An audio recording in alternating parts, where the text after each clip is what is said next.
राम मत तो जहाँ भी कहीं उम्मीद हो कुछ विद्रोह होता है वहाँ पे जाकर कूद जाते हैं। खाली पहले भाषा, फिर खतियान, फिर जैन वाला पहाड़ पे जाके देखिए सबसे पहला बात मैंने हर जगह कूद जाते हैं, अपना टांग अड़ा देते हैं। इनका राजनीति अब खत्म। नहीं, सबसे पहली बात है हम लोग का भी उम्र क्या है, यही तो हम लोग स्टार्टिंग कर रहे हैं। हम लोग कभी दांत ठीक से 32 को उगा नहीं है, तो मेरे हिसाब से गलत धारणा दे रहे हैं। हम लोग तो हमेशा किसी को किसी के अधिकार पर हम लोग वार नहीं किए हैं। जहाँ तक मारंग मुरुंग का प्रश्न है, एक बार मारंग मुरुंग को फिर से सर्वे किया जाए। मारंग मुरुंग के आसपास अगर सबसे ज़्यादा गाँव है तो कुर्मियों के गाँव। अच्छा, ये चमरा लिंडा जो बोल रहे हैं कि अगर कुर्मी आदिवासी बनने की मांग करते हैं तो पूरे झारखंड में तितली की तरह आदिवासियों को उतार देंगे। देखिए मेरे हिसाब से ये बहुत ही मैंने उनका दुर्भाग्यपूर्ण बयान है। गुर्जर लोग आंदोलन किए, जाट लोग आंदोलन किए, पटेल लोग आंदोलन किए, क्या किसी अन्य समुदाय ने उनके खिलाफ जाकर सड़क में आंदोलन किया? नहीं।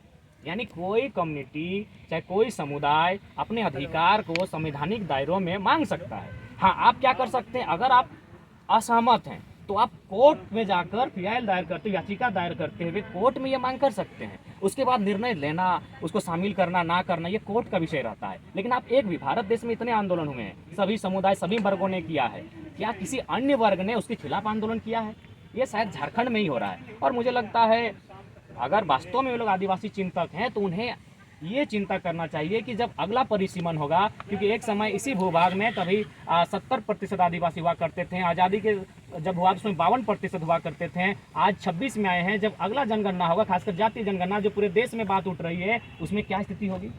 तो अगर वास्तव में अगर आदिवासी चिंतक है कुर्मी, अच्छा आपका वो तो अभी शामिल हुआ नहीं है, 70 सालों से खुद अपने अधिकार से मैंने लड़ रहा है, संघर्ष कर रहा है। लेकिन अभी अगर वास्तव में चमरा लिंडा इत्यादि जो भी नेता हैं, ये अगर वो आदिवासी चिंतक हैं, हम भी चाहते हैं आदिवासी का भला हो, क्योंकि आज भी शोषित हैं, वंचित हैं, तो सबसे पहले ये सर्वे हो, जब अगला परिसीमन हो तब उनकी जनसंख्या क्या ठहरेगी, क्या उस समय आपका जो ये आदिवासी राज्य के रूप में चिन्हित किया गया है तब वह उस मैंने क्राइटेरिया में खड़ा उतरेगा कि नहीं उतरेगा, इस पर चर्चा होना चाहिए। परिसीमन होगा ही। आज भले 81 विधानसभा है, लेकिन नया जो विधानसभा बना है उसमें 160 सीटें हैं। तो 160 सीटें क्यों, किस लिए रखी गई हैं? आज हो कल हो विधायकों की संख्या बढ़ेगी, तो जब विधायकों की संख्या बढ़ेगी तब आरक्षित सीटों की संख्या क्या होगी?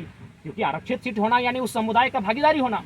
अब जिस सीट में मान के चलिए अगर एससी समाज दवा करेगा और उसमें अगर एससी समाज के लोग नहीं रहेंगे, क्या सीट उसको आरक्षित दिया जाएगा? नहीं दिया जाएगा। तो इसलिए अगर उनको चिंतन करना है तो जो लोग नष्ट हो जा रहे हैं पहले उन पर चिंतन करना चाहिए कि पहाड़िया लोग कहाँ हैं, असूरी लोग कहाँ हैं, बिरजिया लोग कहाँ हैं, उनकी क्या स्थिति है। 32 में भी जो है मेरा मानना है कि 32 को भी एक साथ आप नहीं रख सकते। राज सूची की अगर बात कही जाए तो जो 32 आज माने और मान के चलिए 35 हो चुके हैं, उनको भी आप एक साथ नहीं रख सकते हैं। अतः संविधान